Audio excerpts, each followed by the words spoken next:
اللہ سبحانہ تعالیٰ نے آپ دیکھیں کہ زمین کی ایک ایک چیز بائی ڈیفالٹ بائی سیٹنگ اطاعت ان کے اندر لگی ہوئی ہے. ٹھیک ہے جی. ہربس اور شربس کو دیکھیں, ٹریز کو دیکھیں, ان سب کو پتا ہے میں نے ہرب بننا ہے, میں نے بیل ہوں تو میں نے بیل ہی بننا ہے, میں نے دیوار پہ ہی چڑھنا ہے. ٹھیک ہے. میں درخت ہوں, میرے تناور میرا جو ہے جو ٹرنک ہے وہ اسٹرانگ ہی ہوگا, میری برانچز ہوں گی, اور میں نے ایسے پھل دینے ہیں, میں نے ایسے پھول دینے ہیں. اینیملز کو پتا ہے میرا کیا ہیبیٹیٹ ہے, میں نے کہاں پہ رہنا ہے, میں نے میری خوراک کیا ہے اور میری کیا زندگی کا مقصد ہے. اور اسی طرح سورج چاند ستارے اللہ تعالیٰ نے ان کی سیٹنگ کی ہوئی ہے, ان کے اندر چپ ڈلی ہوئی ہے. اللہ کے کرم سے ان کو پروگرامڈ ہیں وہ کہ انہوں نے آربٹس میں گھومنا ہے اور کیسے گھومنا ہے اور کس سپیڈ سے گھومنا ہے. اللہ تعالیٰ نے ہر چیز ان کو مینشن کی ہوئی ہے, اور وہ ابھی تک جب تک اللہ کا حکم نہیں ہوگا وہ اپنے آربٹس پہ اسی طرح ہی چکر لگاتے رہیں گے. لیکن ایک انسان کو اللہ تعالیٰ نے اختیار دیا, اور یہ اختیار جب پہاڑوں پہ اتارا تو وہ کام گئے. انہوں نے کہا ہم نے نہیں اختیار لینا. سب نے اختیار سے اپنے آپ کو کہا کہ اللہ تعالیٰ آپ جو حکم کریں گے ہم وہ کریں گے, ہم اختیار نہیں لیں گے. لیکن انسان جلد باز تھا, اس نے اختیار لے لیا. اس نے کہا میں نے کیوں مرضی لی, کیونکہ وہ اس نے گڈ فیتھ کے ساتھ لی کہ میں اچھے زیادہ کام کروں گا تو زیادہ مجھے ثواب ملے گا. لیکن بعد میں اس نے اس مرضی کے گانے بنا لیے, it's my life none of your business. ہم نے اس مرضی کو قرآن اور سنت کے تابع کرنا ہے تو ہی ہم سکسیسفل پیپل میں آئیں گے, اور اگر ہم نہیں کریں گے تو پھر ہم سرکش ہو جائیں گے, ضدی ہو جائیں گے, اور پھر شیطان ہمارا ہم نوا بن جائے گا اور پھر وہ ہمیں ڈی ٹریک کرے گا. تو یہاں پہ اللہ کے لیے بہت آسان تھا کہ وہ ایک امت واحد بناتے. اللہ کے لیے بہت آسان تھا. حضرت آدم علیہ السلام پہلے انسان تھے, وہ کس فرقے سے تھے, کون سے ریلیجن سے تھے؟ ڈیفینیٹلی مسلمان تھے. تو یہاں پہ بعد میں جو فرقے بنے یہ انسان کی اپنی جہالت, دین سے دوری جس کی وجہ سے بنے. اور پھر اللہ تعالیٰ نے بتا دیا کہ پھر ان کے لیے نہ کوئی ولی ہے اور نہ مددگار. جنت کوئی معمولی چیز نہیں ہے کہ صرف خواہش کرنے سے مل جائے گی, اس کے لیے ہمیں کوشش کرنی پڑے گی. اور دنیا مشقت کی جگہ ہے, اور مشقت یہاں پہ کرنی ہے اور اجر ہمیں جنت میں ملنا ہے. مشقت کیا کرنی ہے؟ اپنے آپ کو ایول تھاٹس, برائیوں, سنس, ان تمام چیزوں سے بچا کے رکھنا ہے. اور قرآن اور سنت, اور کہتے ہیں نا اللہ کی رسی, قرآن مجید کو مضبوطی سے تھام لینا ہے. قرآن کی رسی ایسی ہے کہ ادھر سے ایک اس طرح آپ نے پکڑا ہے اور دوسرا صرف اللہ نے پکڑا ہوا ہے, اور اسی کے اوپر چپٹتے ہوئے, اسی کے ساتھ لپکتے ہوئے ہم نے اللہ کے پاس جانا ہے انشاءاللہ تعالی. تو اللہ کے لیے بہت آسان تھا کہ ایک امت واحد بنا دیتے. بہرحال اللہ سے دعا مانگے دل کی تڑپ سے تو انسان, اللہ تعالیٰ ضرور ہمیں ہدایت دیں گے. ضرور اللہ تعالیٰ سے, یہاں سے ہم پھر اس آیت کو وسیلہ بنا کے اللہ سے دعا مانگتے, اللہ تعالیٰ ہمیں, ہمارے بچوں کو, ہماری آل اولاد کو, امت محمدیہ کو اللہ تعالیٰ اپنی شریعت پہ قائم رکھ, اس دین پر قائم رکھ. اللہ ہمارے بچوں کو, ہم سب کو اللہ تعالیٰ اسلام کے اوپر لگا دے. اللہ تعالیٰ ہمیں قرآن کا مطلوب اور بعمل انسان بنا دے. اللہ تعالیٰ ہمیں نمازی اور پرہیزگار بنا دے, قرآن اور سنت کے مطابق ہماری زندگی گزارنے والا بنا دے. اللہ ہم سے راضی ہو جائیں, اللہ ہم سے راضی ہو جائیں, اللہ ہم سے راضی ہو جائیں. آیت نمبر 9. آ حمزہ کے اوپر زبر لگے تو کیا یہ ہو جاتا ہے کیا, آ نی, کیا, اتخذو بنائے انہوں نے, من دونی ہی اس کے سوا, اولیاء, اولیاء ولی, فاللہ بس اللہ تعالیٰ, ہوا وہ, الولیو ولی, ولی ہے, دوست ہے, کارساز ہے, وہ ہوا اور وہ, اور وہی, یحیی, یحیی ہئی, ہئی وہ زندہ کرتا ہے, الموتا موت, مردوں کو, وہ ہوا اور وہ, اللہ اوپر, کل شیئن کل ہر شیئن چیز, قدیر قادر ہے. با محاورہ ہے. کیا انہوں نے اس کے سوا کارساز بنائے ہیں؟ کارساز تو اللہ ہی ہے, اور وہی مردوں کو زندہ کرے گا, اور وہ ہر چیز پر قدرت رکھتا ہے. اچھا جی, اب پچھلی آیت میں, آیت نمبر 8 میں بتایا گیا کہ اللہ تعالیٰ کے لیے تو کوئی مسئلہ نہیں تھا, اللہ تعالیٰ امت واحد بنا دیتا. اور لیکن جو لوگ اپنے اختیار سے اللہ کے فرما بردار بن جاتے ہیں, اللہ تعالیٰ انہیں اپنی رحمت میں داخل کر لیتا ہے, دنیا میں بھی مہربان اور آخرت میں بھی. لیکن جو نافرمانی اختیار کرتے ہیں, ضروری نہیں کہ دنیا کی زندگی میں انہیں محاسبہ کیا جائے, تو پھر اللہ تعالیٰ نے اس کے لیے آخرت کا دن رکھا ہے کہ ان کا ضرور محاسبہ کیا جائے گا، اور اس دن ان کا کوئی ایسا سرپرست یا مددگار نہ ہوگا جو ان کے اعمال کی سزا سے بچا سکے گا۔ بار بار ولی کا ذکر کیا جا رہا ہے۔ آپ کسی کافر یا مشرک کے بت خانے یا آستانے پہ تشریف لے جائیں اور آپ دیکھیں کہ کار ساز یا کام بنانے والا کون ہے۔ کار ساز تو وہ ہے جو نذرانے دیتے اور مزیازے چڑھاتے ہیں، اور انہی کار سازوں یا مریدوں کے ذریعے آستانوں کا کاروبار چمکتا ہے۔ آستانوں کے مجاور اور خادموں کی چاندی بنی ہوتی ہے۔ دنیا میں تو عبادت گزار مرید ان باز صفا ہی ان کے کار ساز ہوتے ہیں، اور آخرت کی بات کی جائے تو یہ جو کارساز بنے ہوئے ہیں یہ آخرت میں بھی کیا ایسے ہی رہیں گے؟ یہ اولیاء بھی انہی کی طرح عاجز مخلوق ہیں، اللہ کے دربار میں بالکل بے بس ہے۔ کار ساز یہ ولی تو وہ ہو سکتا ہے جو تصرف کے وسیع اختیارات رکھتا ہو، اور اللہ کی ذات ہی ہو سکتی ہے جو مردوں کو زندہ کرتی ہے اور حیران کرتی رہے گی۔ لہٰذا اگر کار ساز بناتا ہے تو ایسی ذات کو بناؤ جو دنیا اور آخرت دونوں کی جگہ ہمارے کام آ سکے۔ تو یہاں پہ بتایا جا رہا ہے کہ ولی کی پہچان کیا ہے۔ اچھا کیا ہے؟ نمبر 1 جو مردوں کو زندہ کر سکے، نمبر 2 جو ہر چیز پہ قادر ہو، جو ایک دفعہ پیدا کر کے دوسری دفعہ بھی پیدا کر سکتا ہو۔ تو بتائیں کہ جن لوگوں کو ہم اللہ کے ساتھ شریک ٹھہرا دیتے ہیں تو کیا ان کے اندر یہ کوالٹیز ہیں کہ جو مردوں کو زندہ کر سکیں، جو یا ہر چیز پہ قادر ہوں؟ تو یہاں پہ اللہ تعالیٰ نے بڑے آرگومنٹ کے ساتھ بتایا جا رہا ہے اللہ کے وحدانیت کو، کہ کیا انہوں نے اس کے سوا کارساز بنا رکھی ہیں، ساجداری اللہ کے ساتھ بنا رکھی ہے؟ کارساز تو صرف اللہ ہی ہے، اللہ جو کیا ہے وہ الولیو، جو کیا کرتا ہے وہ مردوں کو زندہ کرتا ہے، اور وہ ہر چیز پہ قدرت رکھنے والا ہے۔ اب اصل دین چونکہ اللہ نے بذریعہ وحی اپنے رسول اور بندوں کی طرف بھیجا تھا، لہٰذا اگر بندے اس دین میں اختلاف کریں تو ان میں فیصلے کا حق اللہ ہی کو ہے۔ وہ لوگوں کو بتائے گا کہ جو دین بھیجا تھا وہ تو یہ تھا، اور تم نے فلاں فلاں مقام پہ فلاں آرگومنٹس کر کے خامخواہ کا اختلاف کر لیا۔ ہوتا یہ ہے کہ ہر ثابت شریعت نبی ایمان لانے والوں کو ایک امت بناتا ہے، بعد میں لوگ اس میں اختلاف کر کے کئی فرقوں میں بٹ جاتے ہیں، اور جو بعد میں نبی آتا ہے وہ پھر لوگوں کو اللہ تعالیٰ کی وحی سے لوگوں کو آشنا کرتا ہے، اور اسی طرح اللہ تعالیٰ دنیا میں لوگوں کے اختلافات کا فیصلہ کر دیتا ہے، اور آخرت میں اللہ تعالیٰ اختلافات کو جو فیصلہ فرمائے گا وہ کھلی عدالت میں کرے گا، اور اختلافات کرنے والے لوگوں کی باقاعدہ پیشی ہوگی، ہیئرنگ ہوگی، شہادتیں قائم ہوگی، انہیں بتایا جائے گا اصل دین کیا تھا، اور تم نے کیا بہانے بنائے، کیا مکاریاں کی، کیا فریب کیا، اور دین کا حلیہ بگاڑ دیا، خود بھی گمراہ ہوئے اور دوسروں کو بھی گمراہ کیا۔ دوسرا اس کا مطلب یہ ہے کہ اپنی تمام اختلافی مسائل میں اللہ کے کلام یعنی کہ قرآن کی طرف رجوع کرنا چاہیے۔ پھر چونکہ قرآن رسول صلی اللہ علیہ وسلم کی اطاعت کو واجب اور اپنی اطاعت قرار دیتا ہے، لہٰذا کتاب اللہ اور سنت رسول دونوں کی طرف رجوع کیا جائے، اور تفرقہ بازی اور اختلافات سے بچنے کی صورت یہی ہے کہ انسان کتاب و سنت کے سامنے کھلے دل سے سر تسلیم خم کرے۔ اور اب ہم دیکھتے ہیں کہ یہاں پہ انسان کو سوچنے پہ مجبور کیا جا رہا ہے کہ جو اللہ کو چھوڑ کر دوسروں پہ بھروسہ کرتے ہیں، دوسروں کو اپنا مددگار ولی بناتے ہیں اور کہتے ہیں یہ ہمارے مشکل کشاں ہیں، تو یہاں شیطان کا ہمیشہ سے ایک اہم رول رہا ہے، وہ یہ ہے کہ وہ لوگوں کو اللہ کی ذات سے مایوس کر دیتا ہے۔ اسی لیے کہا جاتا ہے نا، مایوسی کو کفر کہا جاتا ہے، اس لیے کہ اس کے بعد اللہ سے پھر انسان کو کوئی تعلق نہیں رہتا، کیونکہ انسان جس سے مایوس ہو جاتا ہے پھر دوبارہ اس کے در پر نہیں جاتا، اسے رابطہ ختم کر لیتا ہے۔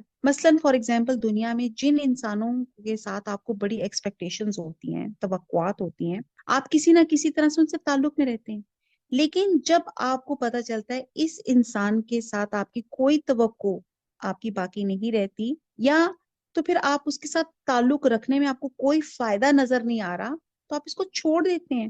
تو پھر اسی طرح شیطان ہمیشہ سے کیا وار کرتا ہے کہ اللہ کے بارے میں ہمارے ذہن میں ایک منفی، ایک نیگیٹو جذبات ڈال دیتا ہے کہ میں نے تو اتنا مانگا، اتنے عرصے سے مانگ رہا ہوں، مجھے تو اللہ تعالیٰ نے دیا ہی نہیں۔ تو انسان پھر اللہ سے مانگنا چھوڑ دیتا ہے، مایوس ہو جاتا ہے، اور پھر جب انسان مایوس ہو جاتا ہے تو پھر وہ اللہ سے دعا نہیں کرتا، پھر ادھر ادھر، پھر اس کا اللہ سے رابطہ ختم ہو جاتا ہے، پھر نہ اس کی عبادت رہتی ہے نہ اس کی اطاعت رہتی ہے۔ اب انسان اپنی فطرت کے اعتبار سے کمزور ہے، اور اس کو سروائیو کرنے کے لیے کسی مضبوط سہارے کی ضرورت ہوتی ہے.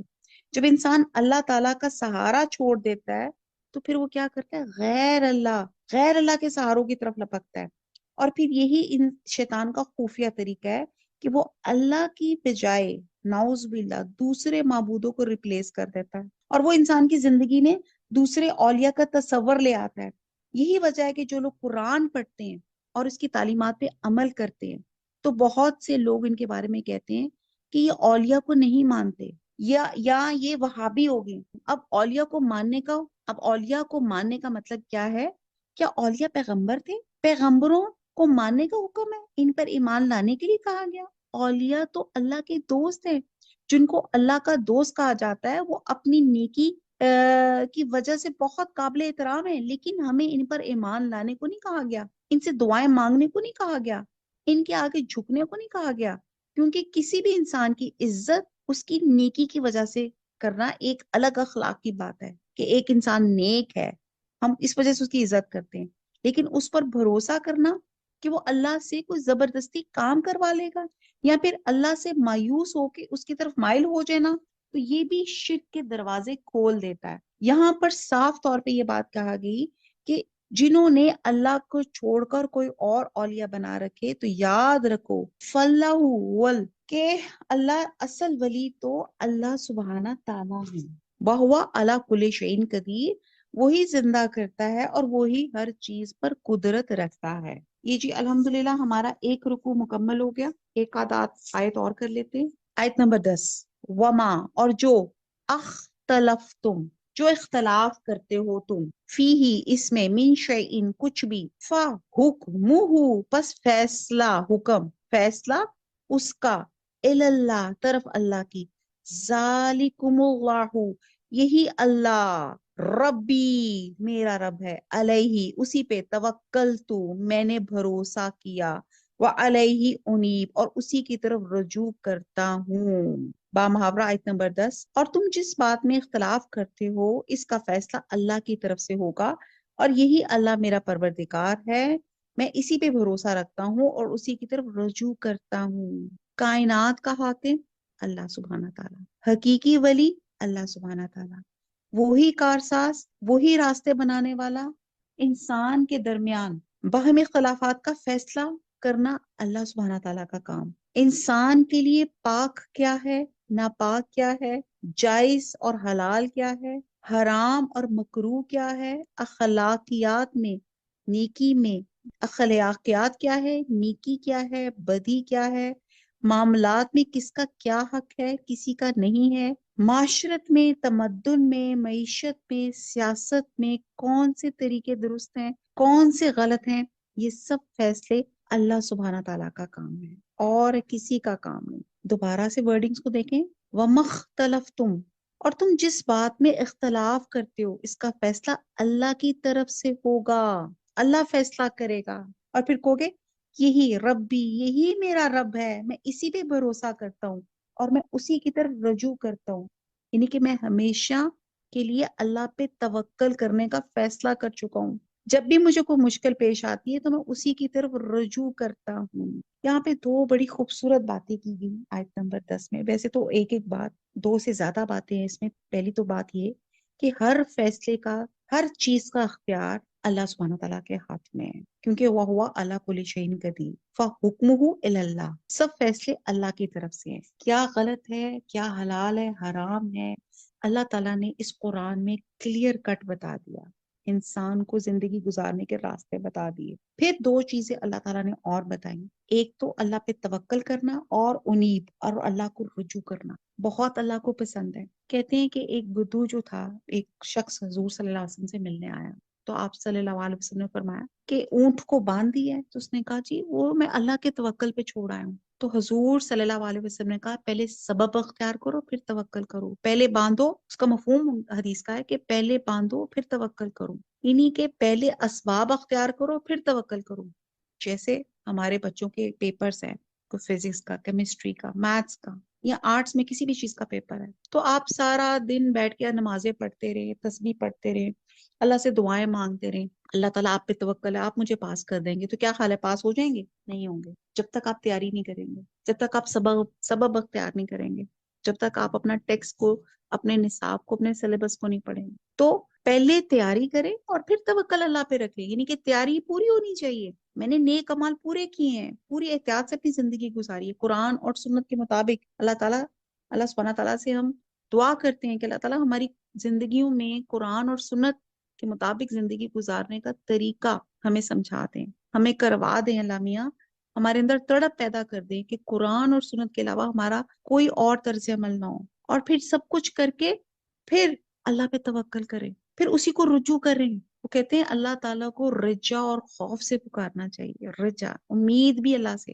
وہ کہتے ہیں، مجھے نام میرے ذہن سے تھوڑا سا گڑبڑ ہو رہا ہے، اس لیے میں کہہ رہی ہوں غلط نہ ہو جائے، کہ جیسے ایک صحابی کے بارے میں آیا تھا کہ انہوں نے کہا تھا اگر پتا چلے کہ دنیا میں سب سے ایک شخص جنت میں جائے گا تو میں امید رکھوں گا کہ وہ شخص میں ہوں، اور اگر ہو کہ دنیا میں ایک ہی شخص جو ہے جہنم میں جائے گا تو مجھے خوف ہوگا کہ شاید وہ شخص میں تو نہیں ہوں۔ اس خوف اور امید کے ساتھ اللہ سے آپ دعا کریں، اللہ کو رجوع کریں، تو اللہ تعالیٰ ضرور سنیں گے۔ جیسے کہ ایک شخص کا واقعہ آتا ہے کہ اس کو اتنا خوف تھا اللہ سے، اس نے کہا کہ جب میں مر جاؤں نا تو میری جسم کو جلا دینا اور اس کی راکھ کو بکھیر دینا پہاڑوں سے اور مختلف جگہوں پہ، اور کچھ پانی میں بہا دینا۔ اور جب وہ شخص مر گیا اور اسی طرح اس کے ساتھ اس کی راکھ کو بکھیرا گیا، کچھ پانی میں کچھ پہاڑوں میں، اللہ سبحانہ تعالیٰ نے اس کے تمام جزیات کو جمع کیا، اس کو زندہ کیا۔ اس نے کہا کہ تو نے ایسا کیوں کیا؟ تو اس نے کہا اللہ تیرے خوف سے۔ اللہ تعالیٰ نے اس کو معاف فرما دیا، خوف سے، کہ اس کو اللہ تعالیٰ کے اس اکاؤنٹیبلٹی کا، جواب دہی کا اتنا ڈر تھا، حالانکہ وہ نیک انسان تھا، کہ میں اللہ تعالیٰ کو کیسے جواب دوں گا۔ تو بہرحال تیاری مکمل کرنی ہے، چاہے وہ قیامت کی ہے، چاہے آپ کے کسی بھی کام کی ہے، اور توکل آپ نے اللہ پہ کرنا ہے، اللہ پہ چھوڑنا ہے، وہ علیہ انیب، اور اسی کو رجوع کرنا ہے۔